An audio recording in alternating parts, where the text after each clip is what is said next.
امروز میخواهم درباره تبسم زیبا صحبت بکنم. پیش از این که در این باره صحبتش شروع کنم میخواهم درباره یک زن بسیار خوب، یک زنی که به شوهرش بسیار احترام داشت صحبت بکنم. میگه یک زن همیشه خوشحال بود. یک زن همیشه میگفت که من خوشحال هستم. همسایه‌هاش میگه خوشحالیش نمیفهمیدن. میگفتن ای زنک تو چقدر خوشحال هستی؟ شوهرت نمیتونه حداقل 3 بار تو را نان بده. تو بعضی وقتا گرسنه میگردی اما تو میخندی، خوشحال هستی.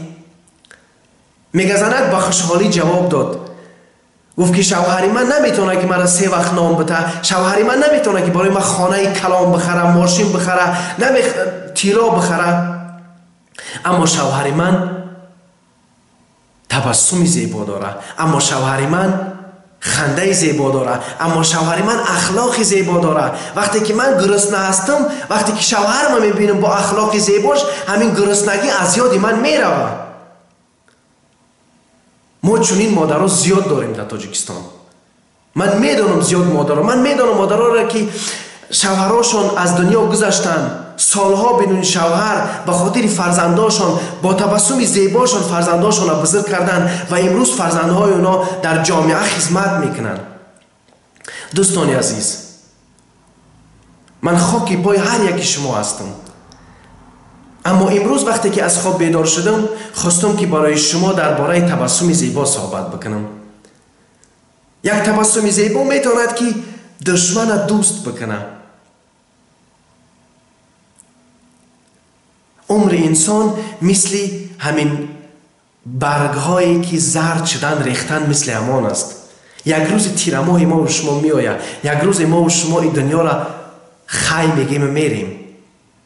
اما اگر ما در زندگی تبسم زیبا داشتیم، اگر ما در زندگی اخلاق زیبا داشتیم، تبسم کردیم، خوشحالی کردیم، یک نفر دستش گرفتیم، هیچ وقت ما از یاد مردم نمیریم.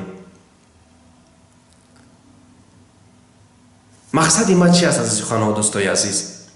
اگر تو شرایطت خوب نیست، اگر تو نمیتونی که خانه با دبدبه برای زن فرزندت بخری، اگر تو نمیتونی که برای فرزندت ماشین بخری، برای فرزندت نمیدونم دیگر کار بکنی، حداقل خنده زیبا داشته باش، حداقل تبسم زیبا داشته باش، حداقل با اخلاقت نشان بده که تو انسان شایسته هستی. بعضی نفرها نه بای هستن، نه بعضی نفرها هیچ چیز ندارن، حتی زنشون نمیتونن سیر بکنن، اما با اخلاق بدشون هر روز زنشون میرنجانن. اگر تو نمیتونی که زنت یا اینکه خانوادت یا اینکه فرزندات هر روز چیزی که میخواهم بخری، حداقل تبسم زیبا داشته باش. امروز ما چقدر نیاز داریم به تبسم زیبا. حتی یک کودک وقتی که باش تبسم میکنی، وقتی که نگاه میکنی، یک خنده زیبا میکنی، کودک از گریستن میمونه. من همین چیزا را دیدم دوستای عزیز. دوستای عزیز، همیشه کوشش کنین که از کارهایی که شما را بد میکنه، از کارهایی که شما را به بدی میبره دوری بجوین.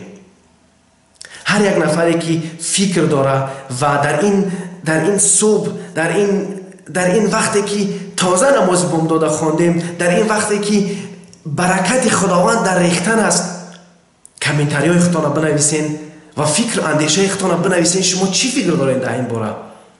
بیایم با یک جایگی یک بار برای دوستان، برای عائله، برای همه نفرانی که ما و شما را دوست می‌دارن، برای نفرانی که ما و شما را همیشه انتظار هستند، یک بار بخندیم یا که تبسم داشته باشیم. خداوند همیشه شما را در زندگیتان کامیاب کنه و موفق باشین. کوشش کنین که از بدگویی دست بکشین، چون انسان میرنده است. شاید که امروز هستی فردا نیستی. زندگیت به همین تمام می شود. وقتی یک چیزی بد می نویسی، یک کامنتاری بد می نویسی، یک نفر دشنام میتی، همین را خوب بدان. شاید که بعدی 10 سال یک نفر میره بخونه به تو لعنت بگه.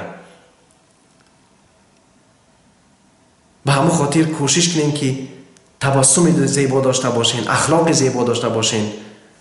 خوب، من رفتم به درس. دوستایی که کار میکنین، دوستایی که بگیم که در قفای زندگیتون هستین، خداوند عزیز همه شما را کامیاب کنه. زنده باد انسانی و اخلاق حمیده. خداحافظ.